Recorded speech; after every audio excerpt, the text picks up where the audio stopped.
Welcome to Recalculating Small Business. Like its award-winning book, Recalculating is dedicated to small business in America. Your hosts are Don Mazzella and Dan Perkins. Don Mazzella is the editor-in-chief of the Small Business Digest.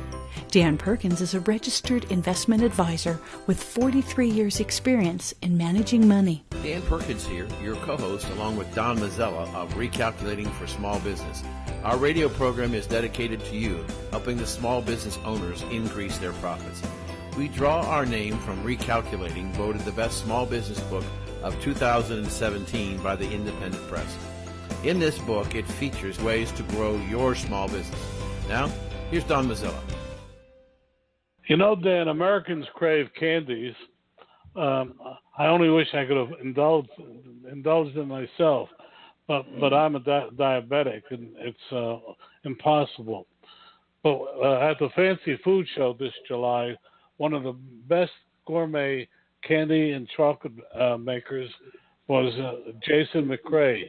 And he's here today to talk about his product, how he got there, and everything. Jason, welcome to the program. Thank you. It's great to be here.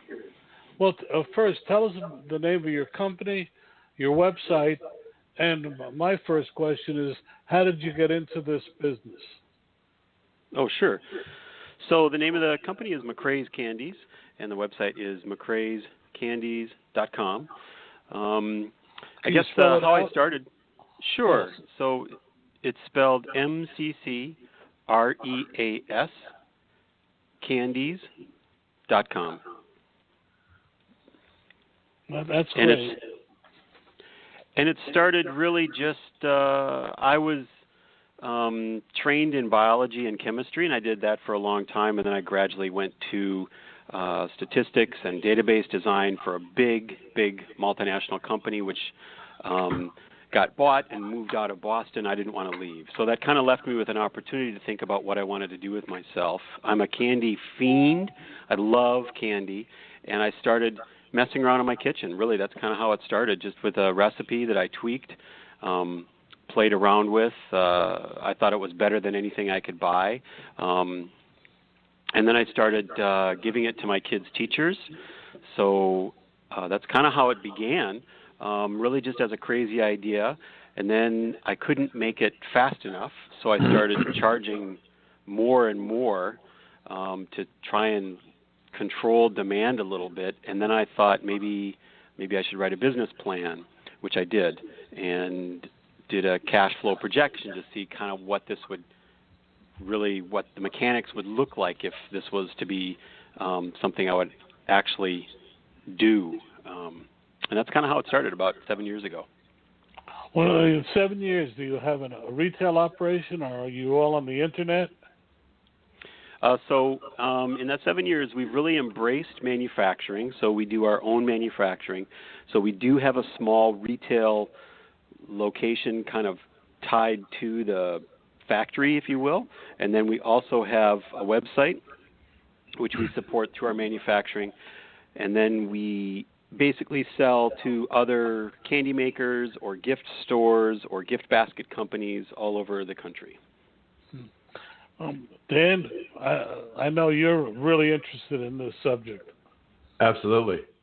Do you do chocolate dipped strawberries? No, I don't. Really, all of our focus is on caramel, and okay.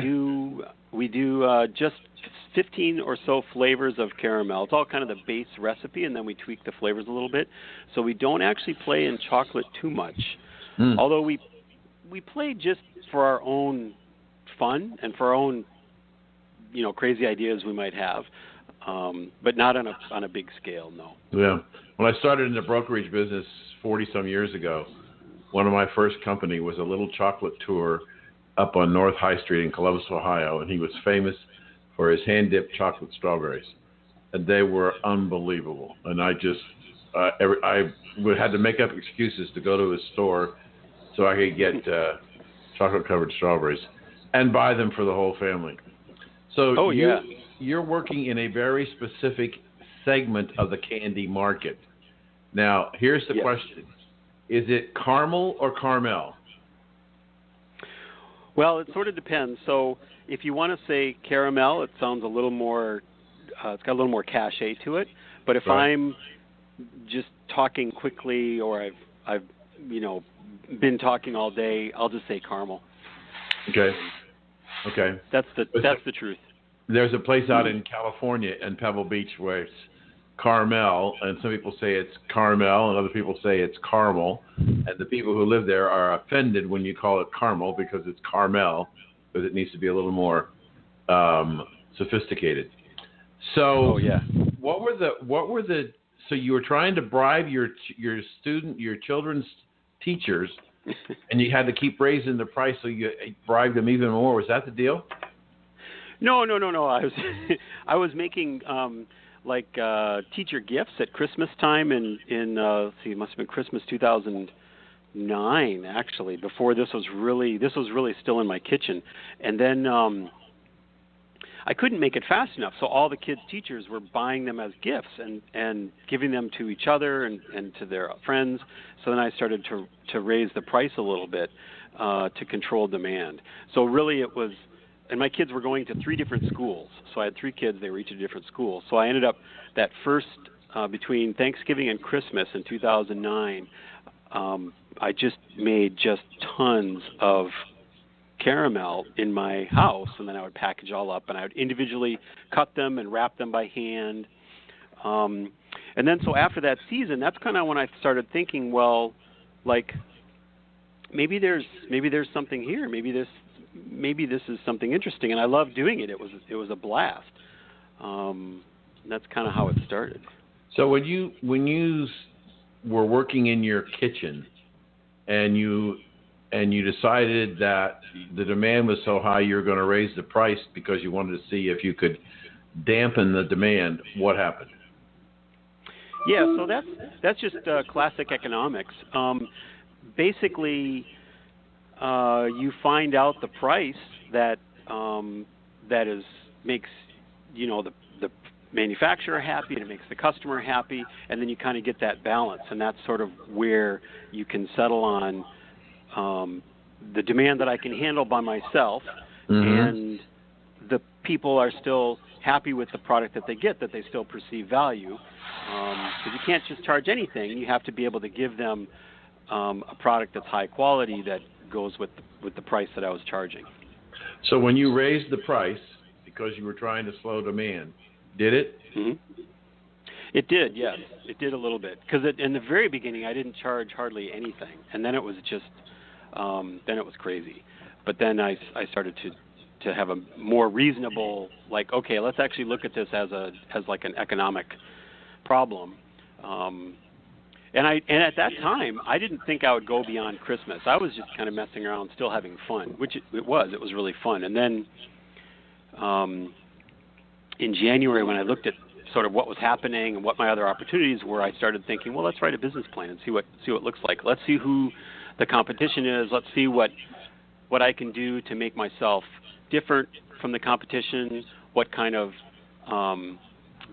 market opportunities are there that I can take advantage of? What kind of demand is there on a geographical bigger area? I didn't really want to have a brick and mortar, and that was all incorporated into the business plan. Mm-hmm. Folks, we're talking to Jason McCrea, who was the chief caramel scientist for his company, making caramel candy. So let me follow, if I can, with another question. When you're doing it on the top of the stove in your little kitchen, there's a lot of companies, a lot of individuals who have great recipes or formula. By the way, is your candy a formula or a recipe? I would call it a recipe. Okay. A formula, you can go online and find lots of recipes, and they're all fine. And then what I did was through trial and error, got rid of a couple things that I wanted to get rid of, and enhance the flavor and enhance the shelf life so that it was still long enough that stores would be happy with. So that was kind of all the work that I did. So typically what happens when somebody makes a great pasta sauce or whatever, and they think they're going to start a business. So they say, okay, we go out and we get a business plan and we figure we can do this, and we show investors samples of our product, and we get some money. How difficult is it to replicate what you were doing on a small scale in your kitchen on top of your stove to a commercial venture and maintain the quality and the flavor of the product? For me, it was fairly straightforward. I was lucky that caramel seems to tolerate scaling pretty well. And when I went for my stove in the house, then I went to a shared kitchen here in Boston where you can share commercial space. You can actually produce a product on a bigger scale. And then I was using bigger and bigger pans, so then I started building a jig so that I could hold the pan and scrape the product out with one hand while the jig was holding the handle and stuff like that.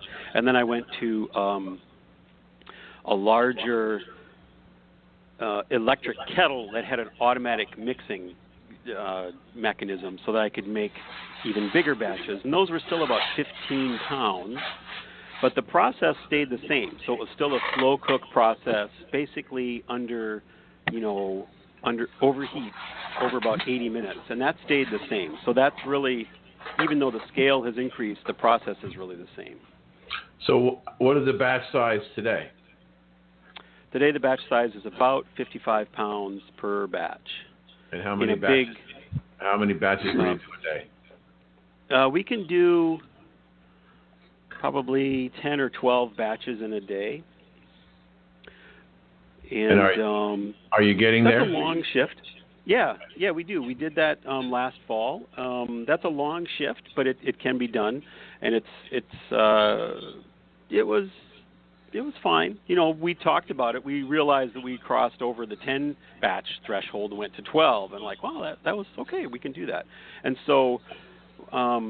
That's kind of cool because then you find out where your bottlenecks are, and you can fix those bottlenecks and okay, what do people need to do? Okay, I see, and you tweak those things. And so what I found is as you scale gradually, that's what I think has worked well for us. Instead of having a big jump in scalability where your bottlenecks can appear as a surprise, you can scale gradually and slowly, and then you can accommodate the bottlenecks as you go. I want to jump in here, Jason, and ask you a question. What made you decide to go to a building and then a retail operation? Well, really, the retail operation is a very small, relatively small component of what we do. So we really stay as manufacturers, but then we have it's almost like a factory outlet. So people can come in, they know what we're doing in that building, and they, the people from the neighborhood, oh, hey, cool, it smells great outside today, and they'll want to come in and see what we're up to. So we can sell product right from there. So it's pretty small, but is that what you mean by retail? Because then what we do is, as a manufacturer, I always wanted to increase the geographic size of our reach. So that means you wholesale to other retailers and you leverage their brick and mortar footprint and their customers that are loyal to them, and you just provide a great product for them. So that's kind of how we wanted to approach the retail part of it. So do you private label? Not too much, no. A little bit, but not a ton. So they sell your product under the McCrea name? That's correct, yes. Mm-hmm. Exactly the stuff you would see on the website, but then you can buy it in stores too. Well, but then get back to my original question. What made you decide? Did you buy the building, or do you rent it? And what made you decide to make that big step? Oh, okay. So we're renting the space we have now, and I do kind of go back and forth with my accountant the advantages of buying a building or renting a building, and it always kind of falls on I think I like renting commercial space, at least for now. So that's it just made more sense. Does that answer your question? Yeah, yes, it does. Dan and I have more questions, but first we have to have a word from our sponsors, and we'll be right back with Jason McCrea. Life. It's made up of the simple day-to-day moments that keep us all running on full of joy, passion, and restlessness. It's singing full on to your car radio with the windows wide open. It's a whole bunch of early morning rush hours and a few late night runs for Rocky Road. It's full of pit stops and drive-thrus. It's life, and we live it between fill-ups at Valero. Valero top-tier certified quality fuel keeps your engine running cleaner, better, and longer. Find a station near you at ValeroCleanGas.com. We're back here with Jason McCrea. Dan, another question from you? Absolutely. So, Jason, right now, you're producing about 55 pounds a day, or 55 pounds a batch? A batch, and probably around a few hundred pounds every day. Okay, so you're running like 3 or 4 batches a day. Yeah, 4 to 6, sometimes to 8. And so, how many people do you have working for you? 17.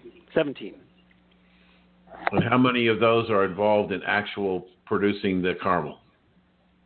So let's see. So the kitchen crew is about, 4 people in the kitchen, and then the rest of the crew is either sales, or I have some PR, and then I have a packaging crew as well. So when as I've watched my wife make caramel all over the years, she always did it in a glass pan and let it cool. Then she would cut it with a knife, and then take out individual pieces and wrap them in wax paper. And so is your candy wrapped by machine or by hand? It's wrapped by machine now. We use an old antique Model K made in Springfield, Massachusetts. It's what you probably see in candy shops. It's like a taffy wrapper. So you put the caramel in one long rope, and then the machine cuts it and wraps it all in one movement. Cuts about 80 pieces per minute. 82 pieces per minute. And do you have just one of those machines? I have 2 of those machines. Yep. 2 of those. Okay. So let me ask you a question, Jason. Have you asked yourself this question, where do we go next? I have. And we do have a strategy, and it involves expanding our current operation into a bigger facility, and probably making it a little more efficient. We would like to increase some of our efficiencies. We have a few. You're always going to have bottlenecks, so we can see where those are, and we'd like to get rid of a few of those. And the new space will let us accommodate that. So a new building. So you're going to be renting another new building. Or you're going to buy this one. We're going to still be renting. Yep, a new building. Yep, it's nearby the other one, but it's the same kind of idea. Mm-hmm. So what kind of space do you have right now? How many square feet? So right now we're in about 4,000 square feet, and the new space would be about 3 times that. 12,000. Yeah. So, given 12,000 square feet, assuming you can find the candy wrapping machines, what's the capacity of that space? That's a great question. So let's see. We could probably double or triple our capacity. I think pretty easily in that space with the similar number of people and an additional investment in a faster machine. Faster wrapping machine or faster mixing machine? Wrapping machine. Wrapping machine. Okay. Yeah. So, Dan, could I jump in here? Question and then go back to you. But you have the expanded capacity, but how do you intend to expand your sales? Right. So what we do is we do a lot of wholesale trade shows all over the country, and then we also are working with a few trade rep groups in a couple different parts of the country that facilitate our expansion into a specific geographic area. where they're physically present, and then they rep us, kind of like almost like a broker relationship, but they're more like outside sales. So we've got 2 of those groups in the U.S. right now. So, following Don's question, you believe then, and I'm not trying to put words in your mouth, I just want to make sure I understood what you said, that you believe that your expansion is going to come probably from wholesale relationships as opposed to the internet? Yes. And what percentage do you think of your business today is done on the internet? It's probably 10 or 15%. And is that a comfortable level for you? I'd like to have it be a little more like 20%, but it's a little bit complicated because I also don't want to undercut my own customers. So let's say that I have product on the internet on my own website, but I also have a brick and mortar that is in some neighborhood. So I have to be a little bit careful to not do so well on the internet or price it in such a way that it makes the brick and mortar retailers makes their job difficult. You know, like basically I can't undercut their pricing. Right. So you have some people who are gift people who incorporate your product along with other products in a basket. Then you have another brick and mortar distribution where you sell your candy to them in bulk, and then they sell it out of their candy store. Yeah, well, it's either in bulk or we give it to them in the same product that you can see on our website. So we sell it to them at wholesale pricing, and then they sell it in those paper tubes like you see on the website. Okay. And what are your most popular flavors of caramel? Definitely the black lava sea salt. That's our number 1 flavor, and followed probably by vanilla and maybe single malt scotch. Those are kind of the top 3. Single malt scotch caramel. Whoa. Yes. Does it have any alcohol in it? It has as an ingredient, but then the temperature is too high and the alcohol blows off. But you have a nice aromatic, peaty caramel. It's we use Ardmore. It's a nice, rich, heavy scotch. It's a wonderful caramel, and it's really taking off. Now, I have to tell you, as a person who has a severe allergy to alcohol, I have had doctors tell me that, and I'm not being critical of you, that it is urban legend that if you heat up alcohol, if you heat up a liqueur with alcohol in it or liquor or whatever, that the heat burns off the alcohol. And I've had a number of doctors tell me, not true. Some of it gets burned off, but you can't burn it all off. So the question I have to figure out is, am I going to be able to try that Scotch caramel, or am I going to have to pass? I don't know. I think it's worth a try. Maybe just one, like a piece. A small piece. Okay. I couldn't resist. Okay, all right. I'll give it a try. We only have a couple minutes left, and I did want to ask you, you've mentioned now 2 times understanding the roadblocks. Mm-hmm. What kind of roadblocks did you find when you went from your kitchen to your first factory? Probably capital. The big thing, I think, for a lot of small business owners is access to capital, and also access to competent or good advice on how to spend it wisely, and things like that. And that was something that was definitely a challenge for me. So then once you got the capital and you went to the bigger space, did you find any more roadblocks? Yeah, I mean, it always does come down to capital. Another thing was to effectively get the word out, because we didn't really have our own brick and mortar store. We were really trying to provide a product to other brick and mortar stores. So then we changed our branding quite a bit, and made it so that the product was clearly high quality on the outside, which matched the quality on the inside. So then the retailers that were selling our product, they appreciated the design change to the branding, and that was kind of the second obstacle that we overcame. It's been fascinating, Dan, but unfortunately we're going to have to say goodbye to Jason. Jason, tell us again your website and how people can reach you. Sure. So the website is McCreasCandies.com, and that's spelled MCCREAS Candies.com. Thank you so much, Jason McCrea.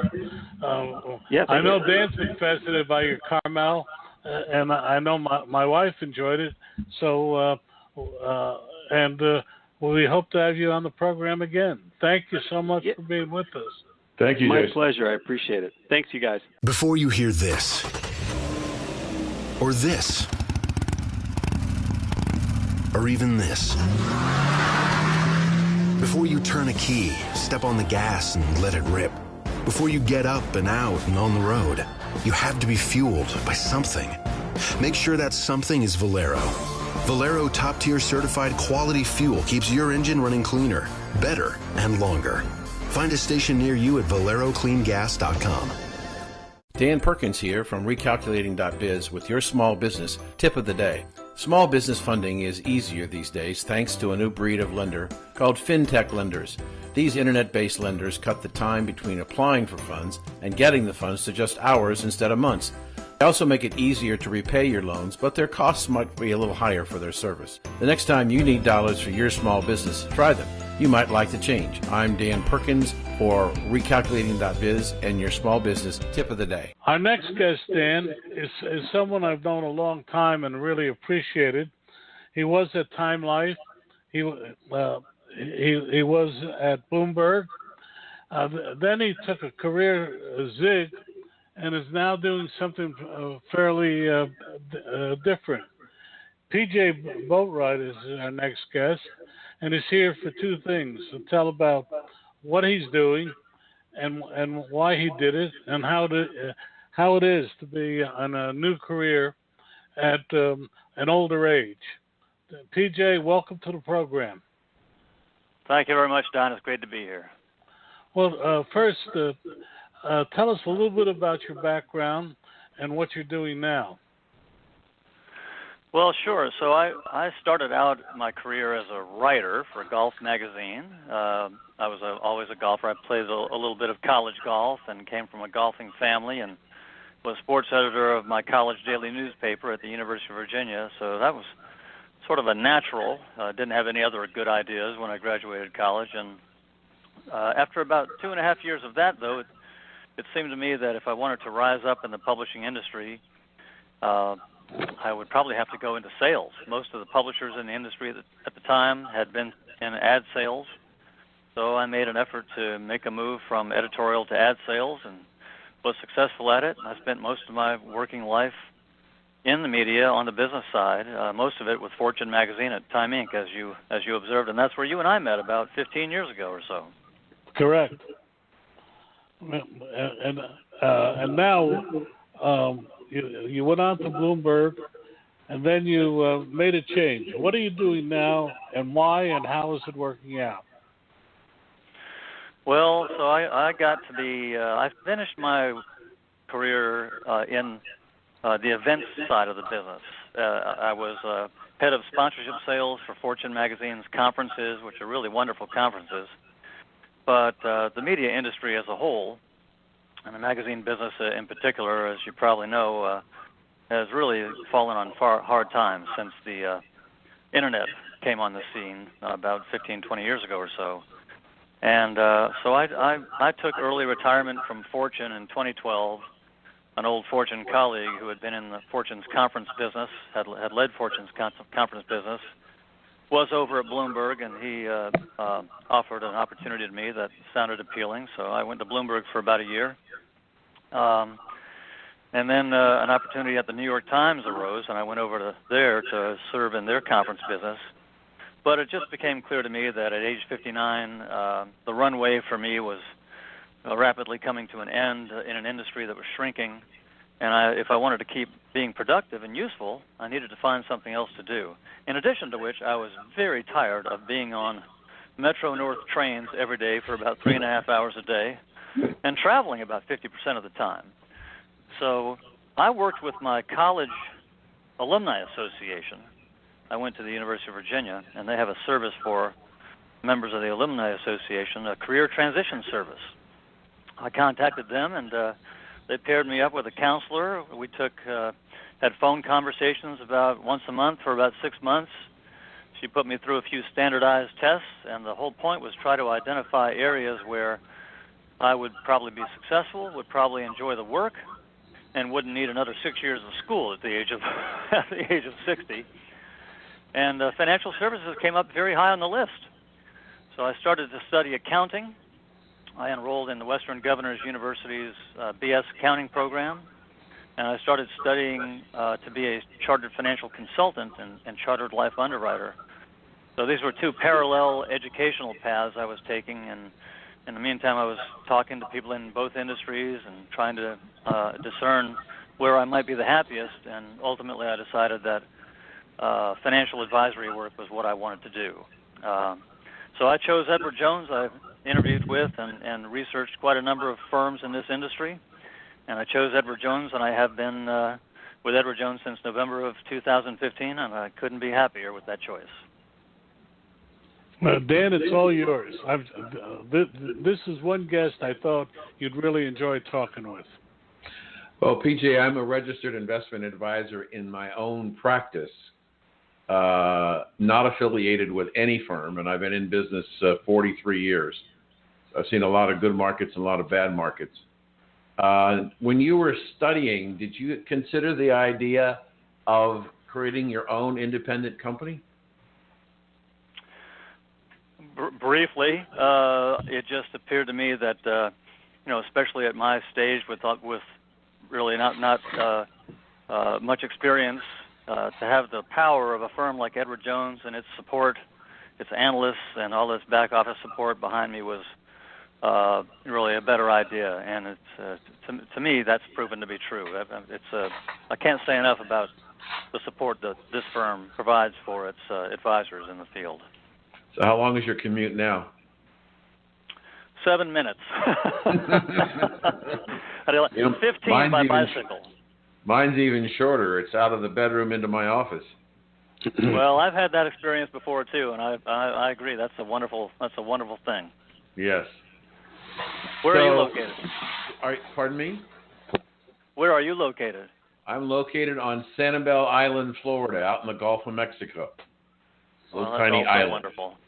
Yep. Yeah, good for you.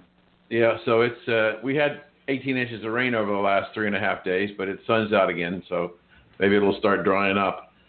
So I'm sure it will. At least you're not in Houston. That's true. Although I felt like it as I was watching all the rain coming down for the last 3 days.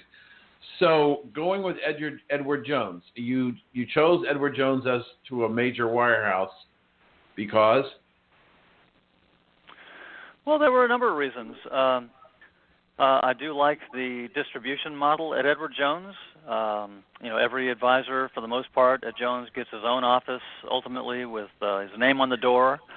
We really believe in the intimate, personal, one-on-one relationships at Jones. We don't even have an 800 number. So an FA like me will have clients of all sizes, and every one of them gets personal attention. We don't stratify our clients based on size. With a lot of firms, as you know, if your accounts don't amount to a certain amount, then you get an 800 number to call. And I really liked that service model at Edward Jones. So that Edward Jones wanted to expand in my town. I'm a W-2 employee. The firm knows where it wants to expand, so you might say that their goals and my goals intersected nicely just at the right time. So, where are you located, PJ? In Southport, Connecticut. I've been there. Yeah, it's in a nice Fairfield town. County. Very nice. Are you the only Jones office in the town? No, so Southport is really a part of Fairfield, and so I live in Fairfield. This office is in Southport. There's another Jones Advisor in Fairfield. There's one just over the border in Westport, another town. I used to live in Westport, but Jones is headquartered in St. Louis. It grew organically in the Midwest and has a lot of growth potential in the Northeast. So. That was one reason that the opportunity presented itself. We should point out that the three towns that PJ just mentioned are amongst the most affluent in America. So there's a room for growth in that area, in my view. There is room, you're saying, or there's no room? There is room. Oh, yeah, and we're in all kinds of communities. We really started in more rural communities. Right. That's where Jones had its roots. But even in a community like ours, we're like a lot of communities. We certainly have on average, it's a more affluent community than the average in the United States. But not everybody is is on Easy Street here, and there are plenty of people that need help, and and I'm glad to be available. I'd like to ask you, PJ, what are some of the things you learned from making this transition? Well, this is a program for small business leaders, but one of the things that's happening is a lot of people later in their career, 55 and over, are changing careers and starting their own small business. What are the things that you've learned that you'd pass on to other people in our age group? Well, looking in the rearview mirror, I can say that one of the smartest things I did was get in touch with UVA's Career Transition Service. I mean, I'd spent a career in the media industry. I really didn't have a very broad understanding of what my options might be, what kind of careers might be available that would be suitable for me. And doing that research for me was extremely valuable. If I had been, doing it on my own and just sort of ruminating about areas I might go into, I might not have picked financial services at all.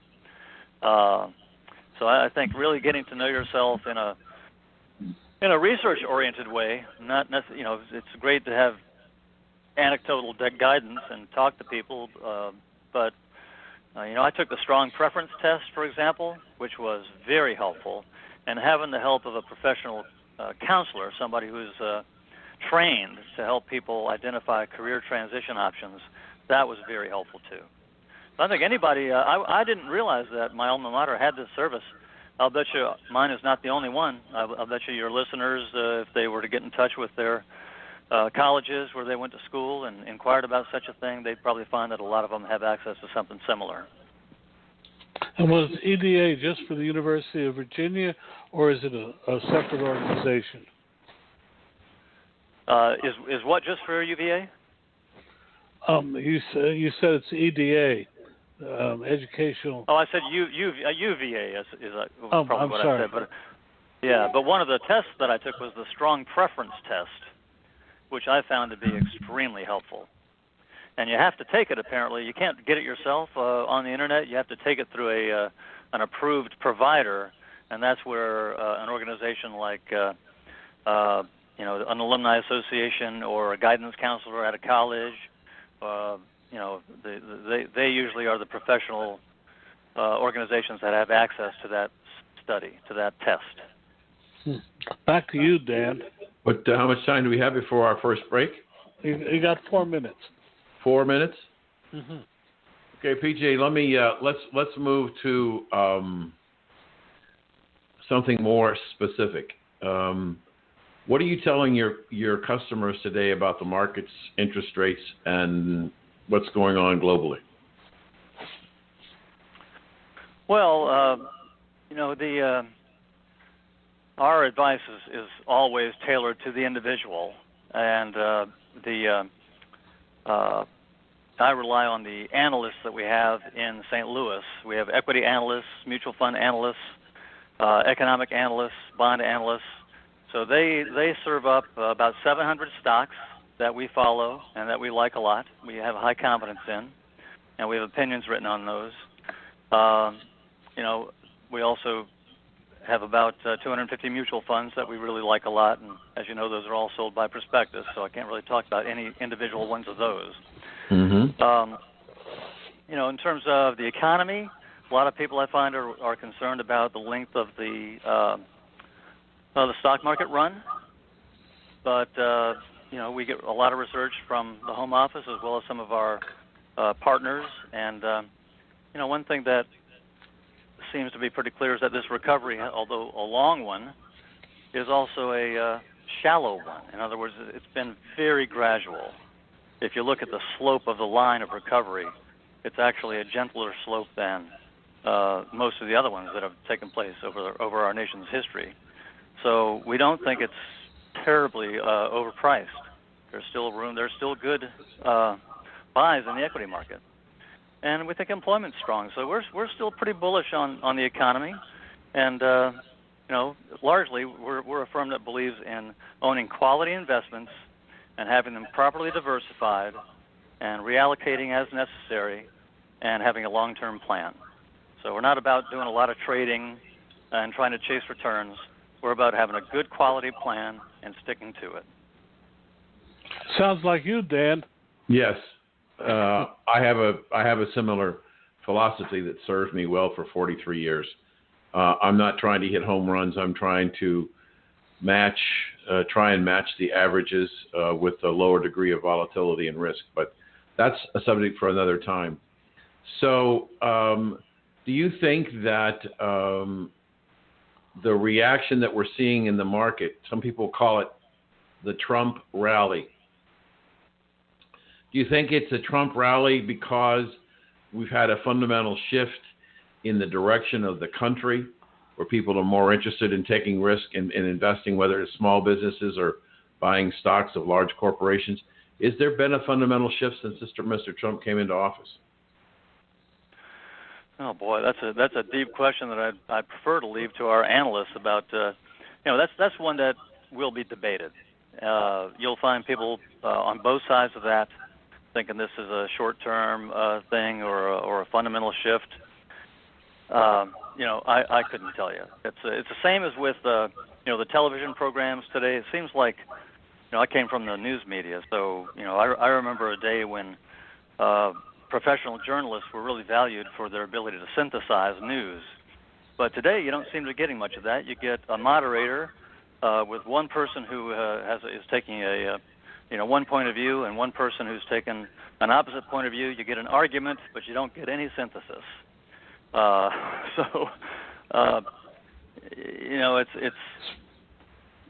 think I'll leave that to the pundits to argue whether this is a short-term thing or a fundamental shift. I don't know, but what I do know and what I do believe is what Edward Jones believes and what you just said yourself. I'm delighted to hear you've got the same point of view. It's through good markets and bad markets, owning quality investments and having them properly allocated according to a long-term goal and proper risk assessment is really the way to go. Our economy, the U.S. economy, is so resilient and so strong. You probably know this. I mean, the stock market went up during World War II, and that's probably not what most people would assume, but we have survived a lot in the U.S. Our economy leads the world, I think, will for a long time. We survived a civil war, 4-year civil war, and we'll survive just about anything that can be thrown at us, too. So I don't know whether that answers your question, but that's fine. Do we want to take a break, Don? No, that's music to my ears. But we have to pause for a moment to hear from one of our sponsors. And we'll be right back with PJ Boatright. At Valero, we believe life gets lived between every fill-up. So whether you go down the road on 2 wheels or 4, whether your Wednesday night is spent racing to the grocery store or down a track, and whether you're dropping off the mail, the pizza, the kids, or all of the above, we're here to make sure you're never running on empty. Valero top-tier certified quality fuel keeps your engine running cleaner, better, and longer. Find a station near you at ValeroCleanGas.com. We're here with PJ Boatright. He's made a significant career change, and from what I've heard, he's really made he certainly knows how to do it. I'm going to ask him a different kind of a question. What in your corporate life has really helped you in your new profession? Oh, that's a good question. Well, so that's actually easy, Don. I spent a lot of time in sales, in the media business, and financial advisory work is a very interesting combination of selling. You have to meet people and get them to do business with you. That's a big part of the job, and then the other half of the job really is helping people with their specific financial objectives and helping them reach them. That analytical piece, using the two tools in our case that Jones provides to get people on track to achieve their goals and keep them on track. So they're two very, very different skill sets, and I think that's one reason why this business is not cut out for everybody. If you're sort of like just a very comfortable in the analytical space, but not very much with people skills and meeting people, then it's probably a hard business, and vice versa. If you're most comfortable with just one side of that coin and not the other, it's probably not going to work out. You really do need both. So I think the sales skills helped a lot, and I also ran businesses, as you know, in the media business. I had P&L responsibility, so having to crunch the numbers and hit a budget helped me with the analytical side of this job as well. So I'm grateful that my Fortune magazine experience really equipped me well to make this transition. Dan? Yes, sir. I want to go back and talk to you about, as Don was talking about, the transition from one business to another. And you made an observation before the break about the news media. And I don't know whether you saw this headline over the weekend or not, but CNN issued a story that said if you voted for Donald Trump for president, you are a racist and a white supremacist. Yeah. And do you think it's the role of the media to make those kind of statements? Or do they have a different agenda than when you were in the news business? I don't think, I'm not in the media business anymore, and I was never, except for briefly with Golf Magazine on the editorial side. I don't really want to comment on the role of the media and that sort of thing. It's clear to everybody right now that we're going through a pretty divisive time in the country. Divided time, a lot of heated discussions and differences of opinion. But we have been through similar periods in our history. I happen to be an optimist about our country and the citizens of our country. This is I'm old enough to remember the civil rights difficulties of the '60s, and this is in many respects comparable to that. So we'll get through this. We'll get through the next one. The media, you'll find some media being very balanced, some media being having an axe to grind. There's a role for both. There always has been. I was also a history major. If you go back and read some of the things that were published in the media back in the 1800s about presidential candidates, it all seems like it makes today's commentary look quite a bit tame. So we have a long history of being hyperbolic in the United States, and that's okay when you've got a free country with freedom of speech and freedom of the press. I think our American public is smart enough to figure things out, and I'll just leave that at that. Well, that's a pretty good answer. We're getting close to the end, Dan. Can I jump in with a question? Sure, go right ahead. PJ, you're in a unique position. You straddle the world of the corporate and the world of the entrepreneur, because someone once said that financial advisors like yours are really entrepreneurs. They just don't say they are. But what are the 2 or 3 things you've learned that you'd pass on to other people who are facing some of the same questions you did and apparently worked through? In terms of being an entrepreneur? Yes, going from the corporate world to their own world, to their own business. Yeah, well, that's a good question, Don. I worked a lot of my life in the media business in a satellite office.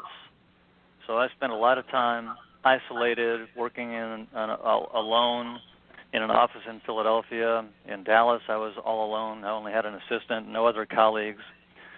So I think it's important for anybody thinking about going into business for themselves to assess whether or not they really have the motivation to do the job without any external encouragement, you might say. I get up every morning now. I come to the office. It's me sitting here by myself, and I could do crossword puzzles all morning long, and nobody would be telling me to get to work. And it's up to me to have that internal motivation. So I always had it. That was never an issue with me, and I think anybody thinking about going into any sort of entrepreneurial work should really assess whether they've got that, because nothing will get done if you don't do it yourself. That's pretty. Dan, you get to ask the last question. So when I went independent, when I left Wall Street 27 years ago, I sat in my office like you're talking about, and I said to myself, I should have done this sooner. You feel the same way? Or were you just right when you made the decision to go to Edward Jones? Oh, I have said that to myself many times. Many times. It's such a great business, and I don't have the advantage of having worked with other firms in this industry. I'm sure there are plenty of fine ones, but it's something I wish I had done, certainly in my 30s for sure. And what I'm hoping is that one of these days, I'm older. I'm 61 now. I'm not going to do this for ever and ever. I've got a 17-year-old boy. I think it would be a wonderful thing if 10 years from now or so, he came into practice with me and took it over one day. It's a great career. You really do feel good, helping people. You can make a huge difference in their lives. And, that's very, very gratifying. I sometimes look back. I did enjoy the media business. I did well in it. I was proud of the products that I represented. But at the end of the day, I think about, did I really make a difference in anybody's life by selling them this ad schedule or that sponsorship? And I don't think so. I don't think anybody remembers fondly anything that I sold them in the media business. But, in the short time that I've been with Edward Jones, I've had some clients come to me, with genuine gratitude for the ways in which we've been able to help them. And that's, you can't put a price on that kind of, workplace satisfaction, you might say. Right. Terrific. Thank you. We're talking with PJ Boatright. How do people get in touch with you, PJ? They could call me. My phone number is 475-888-9386. And if you go on the Edward Jones website and search for my name, you can send me an email. Thank you, PJ, for being with us and being so forthright about changing careers, and good luck in the future. Well, thank you very much. I appreciate the time. Have a good day. All right. Bye-bye. Now, Dan, we're going to hear from your tip of the day. Dan Perkins here from recalculating.biz with your small business tip of the day. How is your vision? I'm not talking about your eyesight, but rather, can you see the changes coming in your business or industry? The ability to see what's coming can give you an edge over your competition. Industry magazines can be a great help to see changes coming to your business. You get the magazines because you belong to a group. Use the resource of your group or association to keep yourself current. You're paying for it anyway. Why not use this resource? If you keep yourself abreast of what's happening, you will be able to make the changes to enhance your opportunity to grow your business. So here's your Recalculating.biz small business tip of the day. The next time you get one of those membership magazines in the mail, sit down and read it cover to cover. You just might uncover a new opportunity. I'm Dan Perkins from Recalculating.biz with your small business tip of the day. Before you hear this, or this, or even this, before you turn a key, step on the gas and let it rip, before you get up and out and on the road, you have to be fueled by something. Make sure that something is Valero. Valero top-tier certified quality fuel keeps your engine running cleaner, better, and longer. Find a station near you at ValeroCleanGas.com. I was just thinking, Don, as that commercial was playing in our discussion with Jason a few minutes ago about his caramel candy, we did a show with Dr. Chris Gates on August the 1st, and his wine raisin product, which is the freeze-dried grapes and everything. And I thought, wow, I wonder if everybody got a chance to hear that show. So what I'm suggesting is, if you didn't hear all of today's show, or you want to hear our interview with Jason McCrea, you can catch that off of our website. And if you want to hear the interview with Dr. Chris Gates on his wine raisin technology, that was on August 1st. So go to the website, recalculating.biz, and you can see previous programs, and then go to Dr. Chris Gates and wine raisins and listen to the story. And you can listen to a lot of other shows just by going to the website. Don? Yeah, well, what people should know about that is that they've taken the essence of wine that are beneficial for you and put it into a snack that gives you all the benefits of drinking the wine without any of the side effects. And if I remember correctly, you can even though you can't have wine, you can even use the product. Did I hear that right? Absolutely. I can't have alcohol, so I'm between the getting my order of Carmel and especially Scotch flavored I got to try that. I got to make sure this got no alcohol. I should try one. And then Dr. Chris Gates wine raisins is something I am actually going to try for sure. You know, Dan, for the next fancy food show, you got to come up and enjoy it yourself. I'm a diabetic, so I can't enjoy half the foods, but I think you would as well. Okay. As you know, I get some of our guests when I go to these shows, which are usually in New York at the Jacob Javits Center. Before we go, any last minute thoughts? Well, I thought your Mr. Boatright was a good interview in understanding that at 59 you can start over and start a new career and become successful and enjoying it, and which is something that you and I are both doing, and we're much older than 59. So I hope that was inspirational to some of our listeners who are thinking about starting over or starting a business in retirement. Well, I agree with you there. PJ was one of the really good guys that I met in the publishing business over the years, and I was glad to get him on the show. And I also thought Jason McCrea was a really good guest. I know you were enjoying the idea of the caramels. Mm-hmm. I only wish he had sent us along some samples, but that's for another time. Right. In the meantime, it's time to say goodbye. Well, we enjoyed the show today, and we encourage you to go to the website, as I said before, recalculating.biz, listen to last shows, and we're also going to start giving you some heads up about who's coming in the future. And we thank you for listening, and we'll see you on Thursday. Thank you for being with us today. From Don Mazzella and Dan Perkins. Thank you for joining us on Recalculating. We hope the information you received on today's episode was helpful to you in starting and growing your business. Please go to our website, recalculating.biz, to contact us, to listen to past shows, and see special offers. Until next time, remember, If you grow, we grow. Join us next week for more helpful ideas to make your business a great success. Recalculating, a program designed to help you be successful.